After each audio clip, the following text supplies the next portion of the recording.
이 세세에 있을지어다. 아멘. 겸손과 순종의 마음으로 오늘 말씀 함께 받도록 하겠습니다. 오늘로써 로마서의 핵심 키워드 중 하나인 구원 역사가 마무리됩니다. 먼저 화면을 한번 봐주시겠습니까? 자, 오랜만에 보죠. 자, 로마서는 총 5가지 핵심 키워드로 요약됩니다. 죄의 믿음, 확신, 그다음에 구원의 역사, 새로운 삶. 이 중에서 우리는 구원 역사를 9장부터 살펴보았고요. 11장 마지막 단락 오늘 이제 마무리가 되는 것입니다. 자, 구원 역사의 핵심이 무엇인지를 먼저 좀 살펴봤으면 좋겠어요. 구원 역사의 핵심은 구원 역사의 주도권이 오직 누구에게 있다? 네, 하나님께 있다. 하나님께서는 오직 은혜로, 오직 믿음으로, 오직 예수로 당신의 백성을 구원하신다. 이게 구원 역사의 핵심 내용이라고 할 수 있어요. 당시 많은 사람들은 오해했습니다. 하나님은 이스라엘 형통만 구원하시는 거 아니냐? 하나님은 아브라함의 자손만 구원하시는 거 아니냐? 이런 오해, 질문들이 있었단 말이에요. 그거에 대한 성경의 대답이 뭡니까? 그렇지 않다라는 거죠. 그럼 또 다른 질문을 합니다. 그럼 하나님은 의로운 사람, 착한 사람만 구원하시나? 이런 의문과 질문이 있었어요. 그것에 대한 성경의 대답은 뭡니까? 그렇지 않다라는 거예요. 그럼 누가 구원받는가? 예수 그리스도를 믿음으로. 아멘. 하나님의 은혜와 긍휼을 입은 사람이 구원받는다. 이게 9장부터 지금까지 바울이 계속해서 설명한 내용이고요. 심지어 저 앞에 로마서 1장부터 지금까지 바울이 계속해서 말했던 내용의 결론이요, 핵심인 것입니다. 다시 화면을 한번 보십시오. 로마서 1장이 뭐로 시작하고 있어요? 핵심 내용이 죄로 시작하고 있어요. 그렇죠? 뭘 말하는 거냐면 모든 사람이 죄인이다라는 거예요. 그래서 저 첫 번째 단락을 보게 되면 바울은 계속해서 말해요. 모든 사람이 죄인이다. 왜 죄인이냐? 이래서 죄인이다라는 것들을 이야기를 한다라는 거예요. 근데 그 죄인이 어떻게 구원을 받는가? 다음 키워드로 이야기해주고 있어요. 믿음으로 구원받는다는 거예요. 누구를 믿음으로? 오직 예수 그리스도를 믿음으로 구원받는다. 그러니 구원받은 자의 삶을 확신을 가지고, 세 번째 키워드죠. 확신을 가지고 살라는 거예요. 그러면서 구원 역사를 설명하기 시작합니다. 근데 여기서의 핵심이 뭐라고요? 아까 앞서도 말씀드렸지만 한 단어로 말하면 이거예요. 따라합니다. 하나님. 네, 구원 역사를 설명하는 데 있어서요, 뭔가 다른 게 나올 줄 알았어요. 그런데 구원 역사의 핵심, 주인공, 그 포인트는 어디에 있느냐? 하나님께 있다는 거예요. 그러니까 바울이 앞에서 이런저런 이야기를 많이 했죠. 그런데 그 모든 것의 주도권, 특별히 그 구원의 주도권은 오직 하나님께 있다는 거예요. 하나님이 다 하셨고 하나님께서 모든 것을 합하여 뭐로 바꾸셨다? 선으로 바꾸셨다. 우리에게 가장 좋은 것, 우리에게 가장 선한 것을 예수 그리스도를 통해 은혜로, 선물로 주셨다라는 거예요. 이게 지난번 우리 11장 32절까지의 내용이요, 결론입니다. 그런데 바울이, 잘 보세요. 바울이 이렇게 하나님에 대해, 하나님의 일하심과 하나님의 구원 역사를 묵상하고 글을 써내려 나가는데, 자, 로마서가 로마 교회에 보내는 뭐라고 했죠? 편지, 그렇죠? 이 하나님에 대해서, 하나님의 구원에 대해서 묵상하면서 어떻게 그들에게 이 하나님의 구원을 설명할까 하면서 글을 막 써내려 가는데요, 본인이 하나님을 묵상하고 하나님의 구원을 묵상하고 하면서 쭉 써내려가다 보니까 감정이 어떻게 돼요? 막 격해지는 거예요. 그러면서 이 안에서 울컥하고 뭔가가 뜨거운 게 올라오는 거예요. 물론 이 울컥은 슬픔의 울컥일까요? 아니죠. 슬픔의 울컥이 아니라 이 울컥은 기쁨과 감사와 감격의 울컥이었어요. 그게 편지를 써내려가는 와중에, 이 모든 하나님의 구원 역사를 쭉 써내려가면서 정리하는 와중에 바울의 마음속에 뜨겁게 올라오게 된 거예요. 아무리 생각해봐도 하나님께 너무 감사한 거예요. 내가 무엇이 간데 그죠? 다윗도 고백하잖아요. 내가 무엇이간데, 우리가 무엇이간데, 하나님께서 나를 이렇게까지 생각하시고 이렇게까지 구원하시며 이렇게까지 돌보시는가. 바울이 본인이 그 구원에 대해서 설명하고 글을 써내려 가면서도 도무지 이해가 안 되는 거예요. 이해가 안 되는데 그 이해 안 되는 와중에도 감정이 격해지는 거예요. 이게 무슨 감정인지 혹시 아시겠어요? 내가 다 이해는 안 돼. 야, 내가 어떻게 구원을 받았지? 이해는 안 돼. 나 같은 게 어떻게 구원을 받았지? 이해는 안 돼. 근데 감정이 막 격해지면서 울컥하고 올라오는 거예요.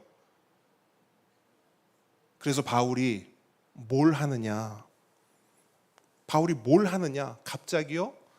하나님을 찬양해요. 여러분, 이게요, 그냥 우리가 성경을 그냥 읽잖아요?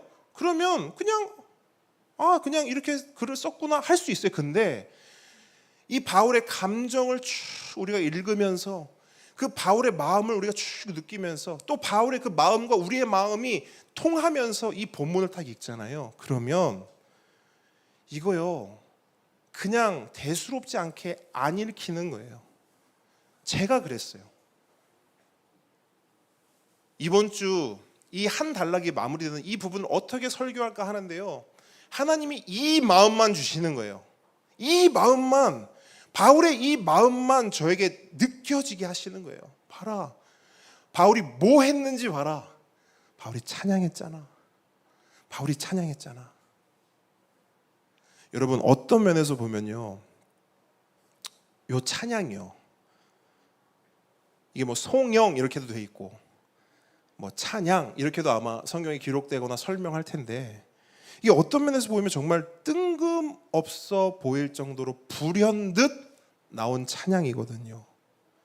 여러분, 오늘 이 본문의 위치는 지금까지의 분위기와 흐름상 어떤 결론적 내용이 나와야 되냐면, 뭔가 지금까지의 모든 내용들을 논리적으로 요약 핵심으로 마무리를 지어야 돼요. 왜냐하면 우리가 계속 봐서 알지만요, 로마서는 구원과 믿음에 대한 논문에 가까워요. 다들 그렇게 이야기합니다. 로마서를 논문이라고 말해요. 구원과 믿음에 대한 논문. 물론 로마 교회에 보내는 서신이죠, 편지죠. 하지만 내용적으로만 보잖아요, 굉장히 논리적이고 굉장히 학문적이고 굉장히 학술적인 글의 내용과 그런 뉘앙스를 가지고 있다는 거예요. 그렇기 때문에 오늘 본문의 위치에 와서는 바울이 학자라면, 지금까지의 그 어떤 흐름을 견지한다면 반드시 그 내용을 결론 짓는 내용이 들어와야 돼. 그래야 어색하지가 않아요. 하지만 바울이 이 가장 중요한 결론 부분에 뭘 하고 있는 거예요? 지금 찬양하고 있는 거예요. 뜬금없이 갑자기 불현듯 찬양을 하고 있는 거예요. 하나님을 노래하고 하나님의 하나님 되심을 고백하고 있는 거예요. 깊도다 하나님의 지혜와 지식에 풍성하며 그에게 영광이 세세에 있을지어다. 이렇게 마무리하는 거예요. 이게 만약에 논문이라면 이 논문을 심사하는 교수 입장에서 어땠을까요? 이거 말이 안 되는 거예요. 실컷 믿음과 구원을 논리적으로 막 패부를 막 찌르고 들어가면서 막 얘기하다가 갑자기 하나님의 이렇게 되는 거거든요. 제가 이 말씀을 준비하면서 이런 생각했어요. 바울이 왜 이렇게 마무리 지었을까? 또는 하나님은, 성령님은 왜 바울로 하여금 이 부분을 이렇게 마무리 짓게 하셨을까? 저는 확신해요. 이걸 보여주고 싶으셨던 것 같아요. 하나님은 우리에게, 바울도 우리에게 구원의 결론은 찬양이다. 저를 한번 따라해 주시겠습니까? 구원의 결론은 찬양이다. 여러분, 구원받은 사람이 할 수 있고 구원을 경험한 사람이 보여야 하는 여러 가지 반응들이 있어요. 신앙적 반응들이 있다고요.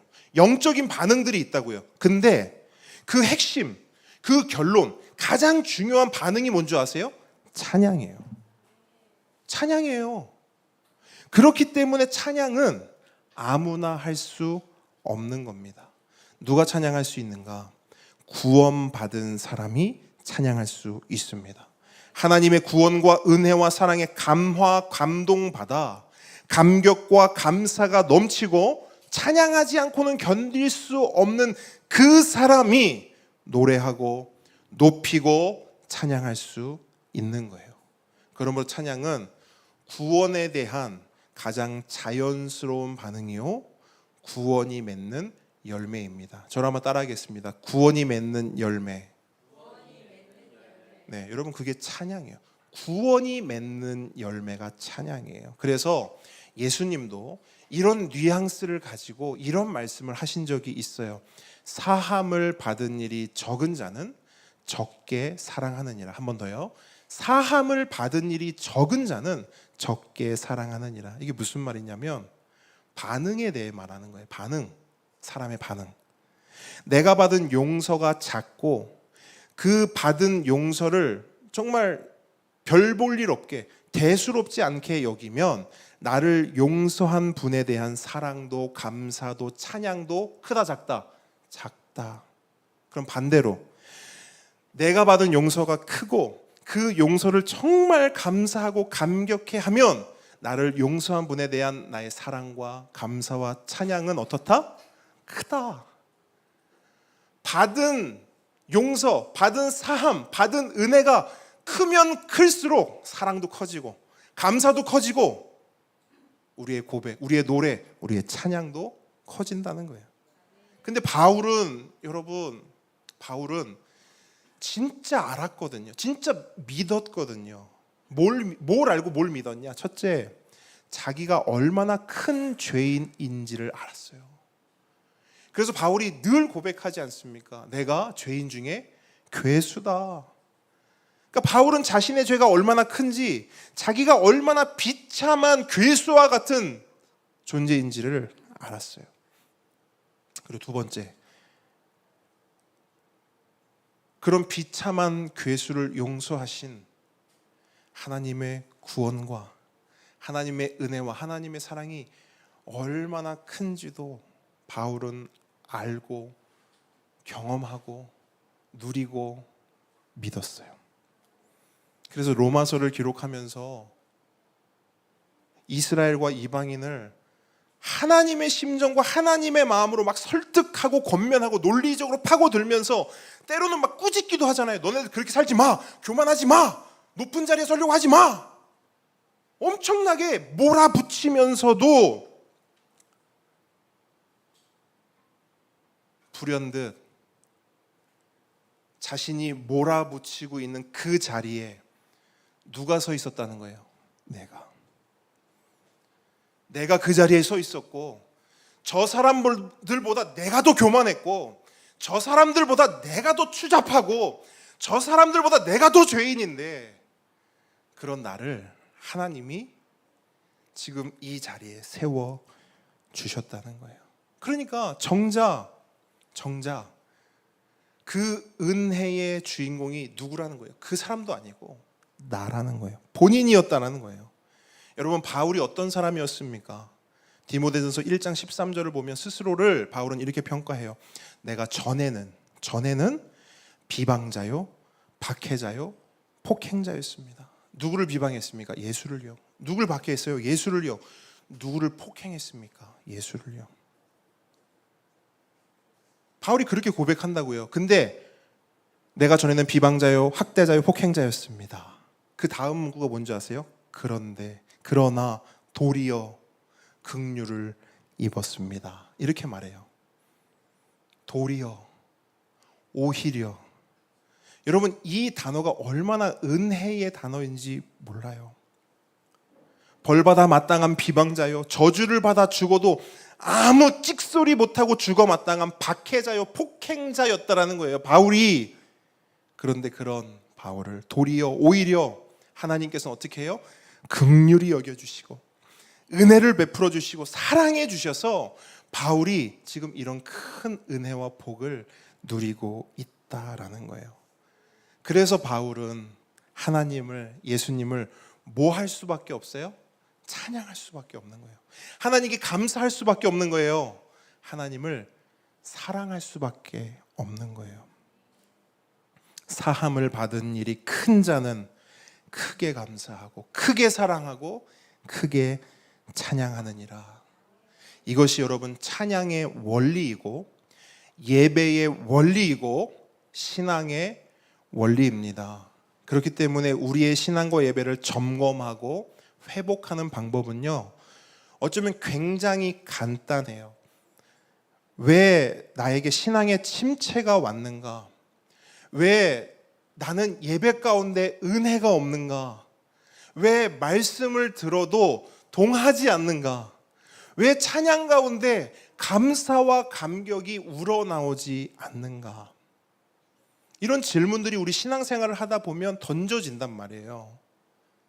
그러면 그 원인, 그 이유 어디서 찾으면 돼요? 하나죠. 예수님 말씀을 기억하시면 돼요. 사함을 받은 일이 적은 자는 적게 사랑할 수밖에 없다. 왜 나의 신앙이, 나의 영적인 상태가 메말라져 갈까요? 받은 게 적기 때문이에요. 더 구체적으로 말할까요? 받은 건 많은데 내가 받은 게 적다라고 여기기 때문이에요. 하나님의 용서를, 하나님의 자비를, 하나님의 긍휼을, 예수 그리스도의 사랑을, 그 은혜를, 그 복을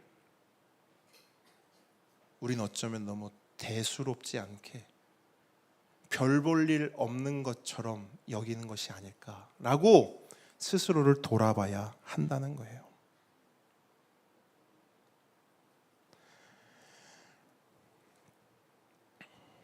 제가 청소년 사역할 때 학부모들이 가장 많이 상담했던 내용 중 하나가 뭐냐면, 목사님 우리 애가요 교회도 안 가려고 하고 주일에 맨날 늦잠 자고 예배 안 드리고 자꾸 놀러 가고 싶어 한다는 거예요. 그러면서 뭐라고 하냐면, 목사님 도대체 얘는 왜 이런가요?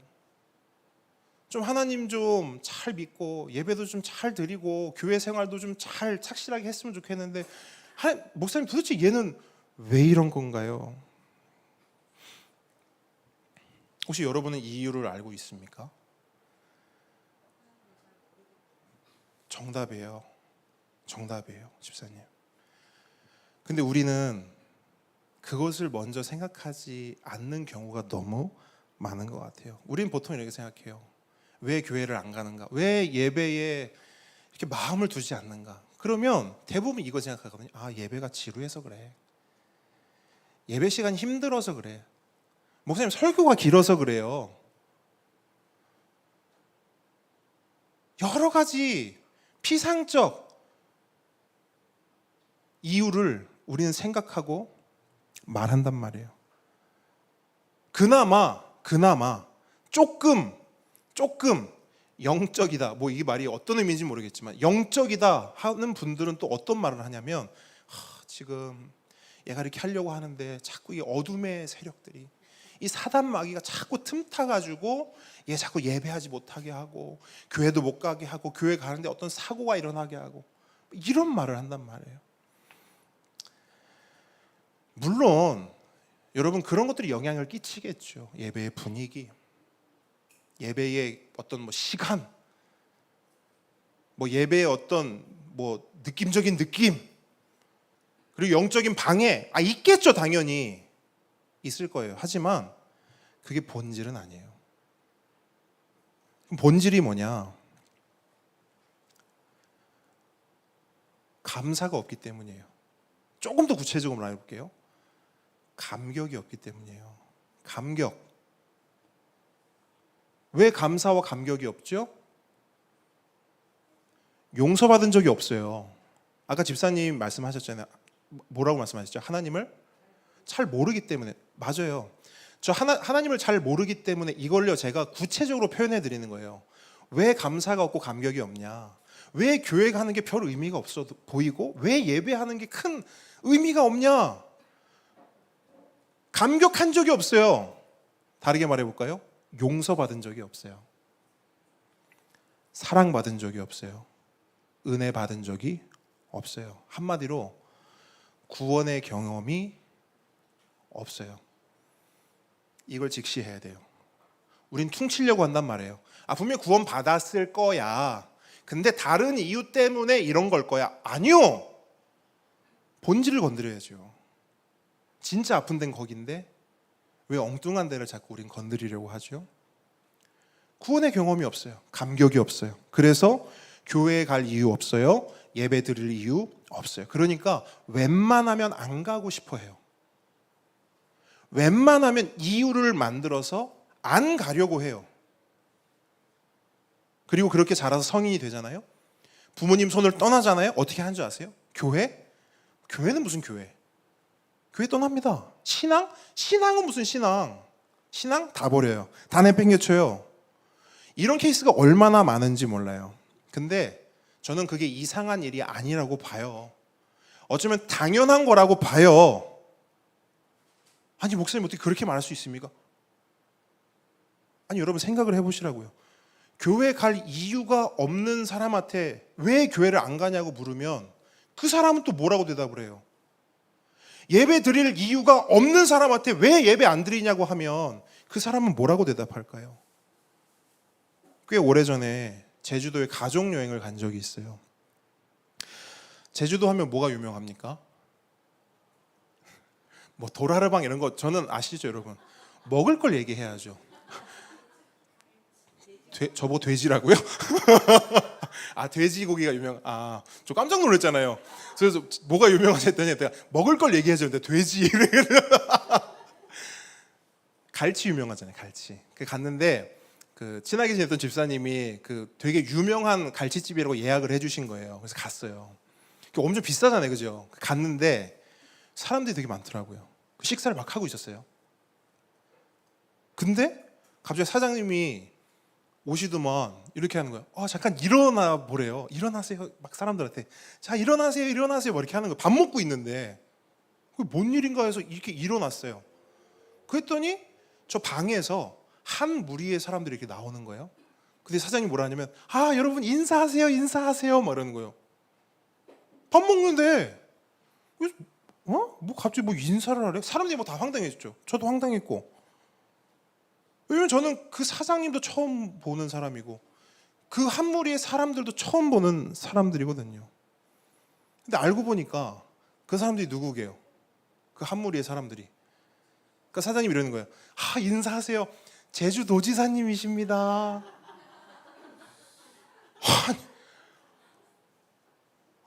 난 너무 황당하더라고요. 진짜 황당하지 않겠어요?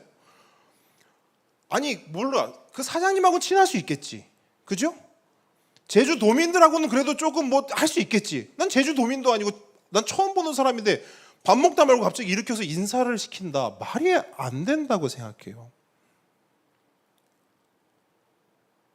근데 설교 준비하는데 그 생각이 버뜩 드는 거예요. 되게 오래전 일이거든요. 왜 이 생각이 났냐면 이런 거예요. 어쩌면 누군가에게는 하나님이 그런 존재일 수 있겠다. 누군가에게는 예배를 드리라고, 교회를 가라고 하는 것이 그 사장님의 그런 행동과 비슷하지 않을까, 그런 생각을 해봤어요. 왜? 아니 하나님하고 일면식도 없는데 계속 교회를 가라는 거야. 가봤자 아는 사람도 없고 아는 얼굴도 없고 특별히 하나님 자체를 몰라. 만난 적도 없는데 계속 가서 예배 드리래. 일면식도 없는데 관계도 없는 그런 존재인데. 황당한 거죠. 그래서 하고 싶지 않은 거예요. 그래서 안 하는 겁니다. 할 이유가 없으니까. 제가 그 제주도지사한테 인사했을까요? 안 했을까요? 안 했어요. 아니 참. 만약에 제가 그때 당시엔 생각을 못했거든요. 근데 요번 설교를 제가 준비하면서 하나님이 딱 지혜를 주신 거예요. 뭐라 하냐면 만약에 그때 그러니까 제가 생각한 거예요. 그때 만약에 사장님이 이렇게 하는 거 딱 나오시더니 자 여러분 주목 주목, 여기 계시는 분이 제주도지사님인데요, 오늘 여러분이 드신 거 다 쐈습니다 했어. 막 이렇게 했다 쳐봐요. 이렇게 했다 쳐봐. 그러면 사람들이 어떻게 할까요? 그냥 앉아서 우 이렇게 해요. 갈치 비싸다 했잖아요. 그냥 뚝배기 한 그릇이 아니잖아요. 갈치 엄청 비싸잖아요. 근데 그걸 다 쏜다는 거야. 테이블마다 다 골든벨을 울린 거지. 그러면 자리에서 일어날까요? 안 일어날까요? 일어나지. 기립박수. 박수 그냥 예 이렇게 할까요? 와 이렇게 할까요? 이렇게 하겠죠. 이렇게만 하겠습니까? 찾아가서 야 제주도민 너무 부럽다. 응? 아 우리 도지사님 해주시면 안 돼요? 이러면 할까요? 안 할까요? 이게 너무 당연한 원리죠. 찬양도 똑같아요. 예배도 똑같아요. 신앙도 똑같아요. 하나님 사랑하는 것도 똑같아요.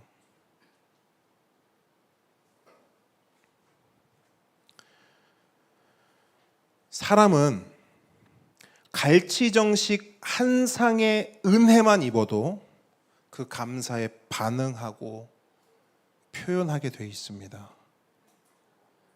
근데 나의 모든 죄를 용서받고 나의 비참함을 다 해결받았다면 우리는 어떻게 반응할까요? 찬양할 수밖에 없는 거예요. 찬양도 보통 찬양이 아니고 내 목이 터져라 찬양할 수밖에 없고 내 삶의 모든 것을 다 드린다고 고백할 수밖에 없고 실제로 그렇게 살 수밖에 없는 거예요. 그런데 그런 찬양이 없고 그런 예배가 없고 그런 신앙이 없고 그런 사랑과 그런 순종이 내 삶에 없다. 둘 중에 하나인 거예요. 그런 감격과 감사가 아예 없었던가, 첫 번째, 아예 없었던가, 그게 뭔지도 모르는 첫 번째. 두 번째는 감격 감사가 있었는데 그게 시간이 지나고 세월이 지나면서 무뎌진 거예요.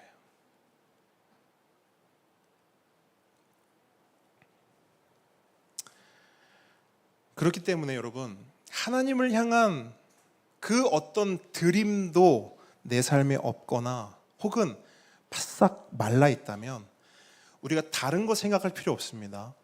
다른 거 생각할 필요 없어요. 우리는 딱 요거 생각해야 돼요. 내가 하나님께 받은 은혜가, 내가 하나님께 받은 구원이, 내가 하나님께 받은 사랑이 얼마나 큰지를 계속 묵상하고 계속 파고 들어가고 그 안으로 다이빙 해야 돼요. 그러면 우리 찬양을 회복할 수 있고 예배를 회복할 수 있고 신앙을 회복할 수 있어요. 바울이 지금 그걸 보여주는 거예요. 바울도 쭉 써내려가다 보니까 불현듯 그 구원의 감격이 확 몰려온 거예요. 그러니까 찬양을 안 하고 배길 수 있냐고요. 그것이 여러분 우리의 찬양과 예배와 신앙과 하나님을 향한 사랑을 회복하는 가장 빠른 길이에요. 그리고 우리의 신앙과 믿음을 가장 견고하게 하는 가장 튼튼한 방편입니다. 그래서 여러분 하나님을 무엇보다 우리가 사랑하는 게 중요하잖아요. 사랑, 그렇죠? 왜 사랑이 중요하냐면 사랑이 있잖아요. 물론 사랑하려면 뭔가 어떤 감격이 있어야겠죠. 그 감격과 그 사랑이 왜 중요하냐면 그 사랑이 있잖아요. 그러면 모든 게 수월하고 행복해요. 똑같은 일을 해도 내 안에 사랑이 있으면 똑같은 일을 해도 똑같이 힘든 일을 해도 수월하고 때로는 행복해요. 지금으로부터 24년 전, 오늘 옛날 얘기 많이 하는데 24년 전 대학교 1학년 때였어요. 전도사님을 처음 만났는데 제가 먼저 좋아했습니다. 저만 좋아했습니다. 그래서 어떻게 했냐면요, 매일 아침 등교 같이 했고 매일 오후 하교를 같이 했습니다. 근데 이게 그냥 그랬나 보다 할 수 있지만 당시 제 상황과 그런 환경을 본다 하면 사실 쉽지 않은 일이에요. 제가 살던 곳은 경기도 광주, 전도사님이 살던 곳은 경기도 안양, 학교는 서울. 그러니까 저는 집에서 만약에 같이 등교하고 같이 하교를 하려면 빙빙 돌아서 가야 돼요. 집 자체가 워낙 멀었어요. 저는 시골에 있고 학교는 서울에 있었으니까 계속 통학을 했으니까요. 그러니까 버스도 몇 번을 타고 지하철도 빙 돌아가서 해야 되는데, 그걸 하기 위해서 제가 뭘 했냐면 매일 새벽같이 일어났어요. 새벽같이 일어나서 나갔다가 집에 돌아오면 한밤중이에요. 진짜 잠깐 눈 붙이고 또 새벽에 일어나서 또 가고, 그거를 몇 개월을 했단 말이에요. 당시 친구들이 그때 그랬어요. 야, 그걸 어떻게 매일 그렇게 하냐? 안 힘드냐? 여러분 힘들었을까요? 안 힘들어요. 전혀 힘들지 않았어요. 왜? 사랑하니까. 그렇죠? 여러분, 사랑은 이런 힘을 가지고 있어요. 만약에 사랑이 없이 그 일을 하라고 했다면 그건 그야말로 노동이죠. 아마 돈을 받아야 한다면 진짜 많이 받아야 했을 거예요. 그런데 사랑하면 내 돈을 들여서 그것을 한다고요. 저는 예배도, 찬양도, 신앙도, 순종도 마찬가지라 생각합니다. 마찬가지예요. 전에 어떤 분이요,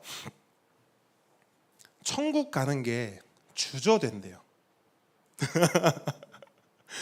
목사님, 천국 가는 게 좋기는 한데 약간 마음에 걸리는 게 있대. 뭘까요? 뭐가 마음에 걸릴까요? 아마 비슷할 것 같은데, 비슷한 생각일 수도 있을 것 같은데. 천국 가는 게 너무 좋아. 근데 이게 좀 마음에 걸린대요. 가족들. 너무 짠한 마음이네요. 또 그런 거 말고 착한 일 안 해요. 오케이, 좋습니다. 그러니까 뭐가 마음에 걸리냐면 이런 거예요. 천국 가는 건 좋다는 거예요. 근데 천국 가면 그런 설교를 들었나 봐요. 여러분, 천국 가면 우리가 할 일은 하나님을 찬양하고 하나님을 예배하는 일뿐입니다. 여러분, 다른 거 아무것도 안 하셔도 돼요. 직장도 안 가셔도 되고 학교에서 공부도 안 해도 됩니다. 여러분, 24시간 365일 영원히 하나님만을 찬양하고 예배할 수 있습니다. 그랬더니 눈이 이렇게 가죠. 이걸 하루 종일? 영원히? 일주일에 한 번 하는 것도 막 환장하겠는데. 그래서 천국 가는 게 주저된다는 거예요. 물론 그 마음도, 그 심정도 이해는 합니다. 근데 여러분, 그걸 생각하셔야죠. 그러니까 천국의 예배와 이 땅의 예배를 비교할 수는 없죠. 그렇죠?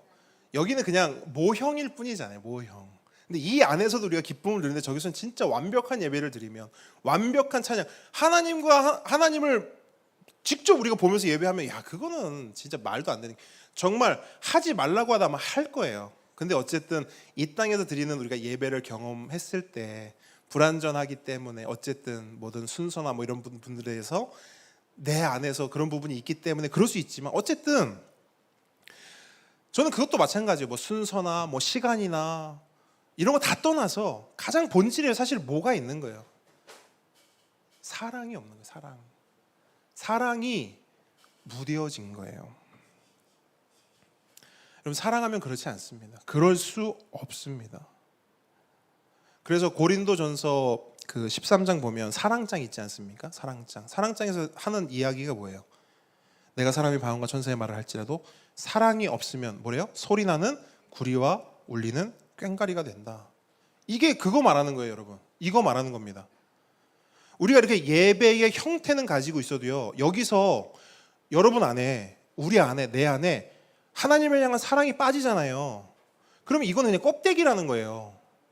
중요한 게 뭐라고요? 사랑이라고요. 사랑이 있어야 꽹과리가 안 되고요, 구리 소리가 안 돼요. 그 부분을 말하는 거예요. 그 핵심을 말하는 거예요. 누군가에게는 예배가 기쁨인데, 그렇죠? 누군가가 예배가 기쁨이에요. 근데 누군가에게는 예배가 곤욕입니다. 누군가에게는 신앙이 행복인데 누군가에게는 신앙이 짐이에요. 실제로 그래요, 여러분. 누군가에게는 교회가 달려가고 싶은 곳인데 누군가에게는 이 교회가 달아나고 싶은 곳이에요. 똑같이 예배고 똑같이 신앙이고 똑같이 교회인데 왜 그런 차이를 가지는가? 사랑 때문이에요. 하나님께 그 사랑을 받았는가? 하나님의 그 은혜를 누렸는가? 하나님의 구원을 맛보았는가? 이 차이예요, 이 차이. 탈무드에 보면 이런 글이 있어요. 다 잘 아실 거예요. 인간에게는 숨길 수 없는 세 가지가 있다. 재채기, 가난, 그리고 사랑. 그런데 재채기는 때로는 참을 수 있다. 가난도 잠시 눈가림으로 포장할 수 있다. 하지만 사랑은 절대 숨길 수 없다. 정말 그런 것 같아요. 사랑은 절대 숨길 수 없어요. 다른 거는 다 감추고 숨길 수 있어요. 그런데 사랑은 그럴 수 없습니다. 사랑은 반드시 표현되고 고백되며 열매 맺을 수밖에 없는 거예요. 오늘 본문의 바울처럼 하나님의 구원과 은혜와 사랑을 경험하면요, 찬양할 수밖에 없습니다. 노래할 수밖에 없어요. 예배할 수밖에 없고 순종할 수밖에 없고 사랑할 수밖에 없어요. 바울만 그런 게 아니에요. 성경의 수많은 하나님의 구원과 은혜와 사랑을 경험한 사람들이 다 그랬고요. 특별히 출애굽기를 보면요, 이스라엘 백성이 그 모습, 구원받은 자의 결론, 구원받은 자의 열매를 정말 확실하게 우리에게 보여주고 있어요. 출애굽기 13장까지의 내용이 뭐냐면 열재앙 사건이 기록되어 있어요. 하나님이 그들을 애굽에서 어떻게 구원해 내시는가. 그리고 14장에 오잖아요. 그러면 홍해를 건너는 사건이 기록되어 있어요. 애굽으로부터 구원 받은 거예요. 자, 13, 14, 그죠? 그 다음에 15장이잖아요. 자, 구원 받았어요? 그럼 15장에는 어떤 내용이 나올까요? 여러분 한번 머릿속에 한번 떠올려 보세요. 통크통크할 때 떠올려서. 맞아요. 그 14장 홍해를 건너서 구원 딱 받았잖아요. 15장에 바로 등장하는 게 뭐냐면요, 모세와 미리암의 찬양이에요. 한 장에 걸쳐서 하나님을 노래하고 찬양한단 말이에요. 구원과 은혜와 사랑의 열매가 뭐라고요? 노래예요? 찬양이에요? 예배예요? 순종이에요? 사랑입니다. 아시겠죠? 이 순서를 기억하셔야 돼요. 여러분, 하나님께 먼저 받는 게 먼저입니다. 이게 먼저예요. 하나님께 구원과 은혜와 사랑을 받아야 우리도 비로소 드릴 수 있는 거예요. 찬양 중에 당신은 사랑받기 위해 태어난 사람 있어요. 그죠? 굉장히 많이 알려진 찬양이에요. 근데 그 가사가 너무 좋죠. 맞아요. 여러분, 우리는 사랑받기 위해 태어난 사람들이에요. 근데 저는 우리 인생 전체를 봤을 때, 우리의 구원의 서정, 구원 역사를 봤을 때요, 이건 1절이라고 생각해요. 1절이 우리는 당신은 사랑받기 위해 태어난 사람이잖아요. 그럼 2절은 뭘까요? 2절. 당신은 사랑 드리기 위해 태어난 사람. 이해하셨나요? 우리가 하나님께 사랑 받기 위해 태어난 거 맞아요. 근데 받기만 하고 끝이냐? 아니요. 사랑을 받았으면 그 사랑을 다시 드려야죠. 드려야죠. 그래서 여러분, 다음 주부터 시작하는 로마서 12장부터의 말씀이 굉장히 의미심장합니다. 자, 1장부터 11장까지 구원에 대해서 쭉 이야기했어요. 그죠? 너희가 믿음으로, 은혜로 구원받고 사랑받고 그걸 정말 받아 누리고 있다. 너도 나도. 그래서 11장 맨 마지막에 바울이 뭐예요? 찬양하죠. 하나님 감사합니다. 하나님을 찬양합니다. 하나님의 그 사랑과 은혜에 너무나 감격스러워서 높이지 않을 수 없습니다 했죠. 그러면 12장부터는 그러면 아까 순서대로 보면 뭐가 나와야 돼요? 이제 뭐 한다고? 드린다. 자, 12장 1절 말씀만 볼게요. 자, 말씀 넘겨서 로마서 12장 1절 말씀. 이 말씀 정말 유명한 말씀인데 여러분, 우리가 이 앞다리를 다 잘라먹고 이것만 생각한다는 거예요.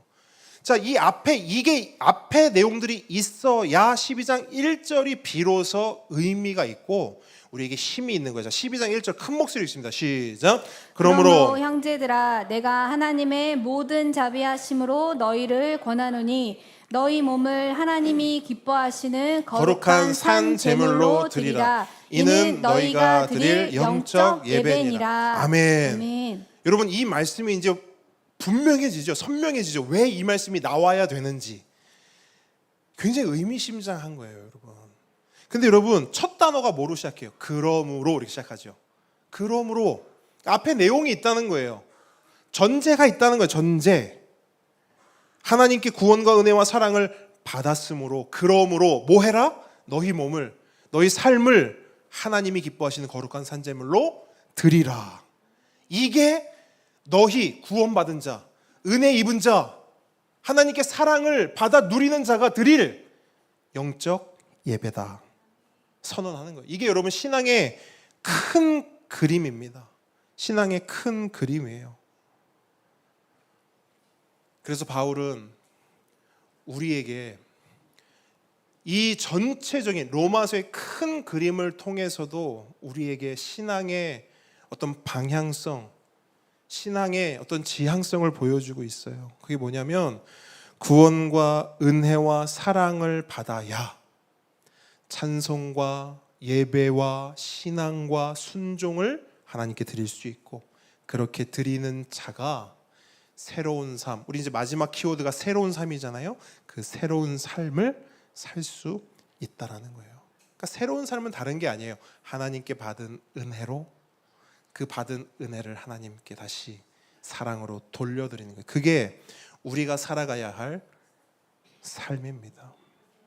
여러분, 이렇게 신앙생활 해야 힘들지 않아요. 이렇게 신앙생활 해야 신앙이 짐이 되지 않습니다. 근데 생각해 보세요, 여러분. 왜 이렇게 사람들이 신앙생활을 힘들어 할까요? 왜 이렇게 신앙생활을 곤욕스러워하고, 받은 게 없기 때문에 그래요. 그 옛날 그 뭐라 합니까? 이렇게 하는 거, 물 펌프, 그렇죠? 거기 마중물이라고 넣잖아요. 근데 마중물 없이 이거 해보신 적 있나요? 어떻게 되냐면 제 기억엔 이렇게 되거든요.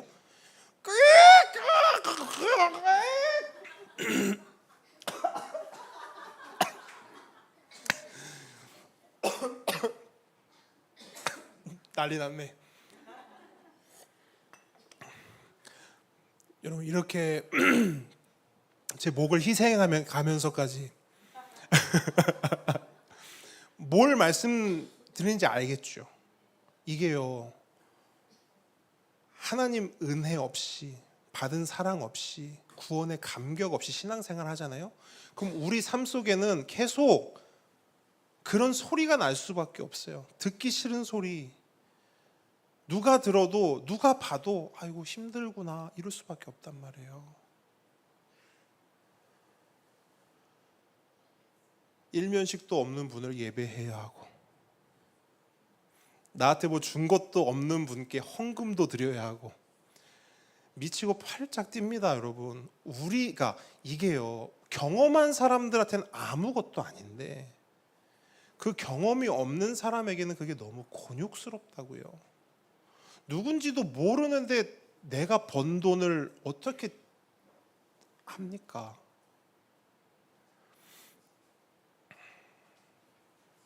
그래서 설교를 준비하면서 저의 간절한 소망은 그거예요. 하나님, 우리 성도들이 그렇게 삐끄덕거리면서 그렇게 짐진 것처럼 신앙생활 하지 않고, 하나님 주시는 그 은혜와 그 구원의 감격과 그 풍성한 사랑을 정말 받아 누리면서 그 인생 가운데 하나님 주신 거 다시 하나님께 내어드리는 거 조금도 아깝지 않고 기쁨으로 하나님께 내어드리고 하나님을 찬양하고 예배하고 하나님을 사랑하면서 신앙생활 했으면 너무 좋겠습니다. 여러분, 정말 그렇게 신앙생활하기를 바라요. 여러분, 분명히 기억하세요. 예수님은 말씀하셨어요. 수고하고 무거운 짐진 자들아, 다 내게로 오라. 내가 너희를 어떻게 한다? 쉬세요. 그 쉼을 누리십시오. 근데 여러분, 그 쉼을 누리려면 어떻게 해야 돼요? 하나님이 나를 어떻게 사랑하셨고, 나에게 어떤 은혜를 베푸셨고, 하나님이 베푸신 그 구원의 섭리가 뭔지를 알아야 돼요. 그거 모르고는 우리 하나님 예배 못합니다. 신앙생활 어려워요. 간절히 바라기는 하나님 주신 것들을 매일 묵상하고 그 주신 것에 감격함으로 매일매일 우리 삶 속에 기립박수해서 하나님을 마음껏 찬양하고 예배하고 그 하나님을 사랑하며 살아가기를 우리 주님의 이름으로 축복합니다. 아멘. 우리 참게 찬양.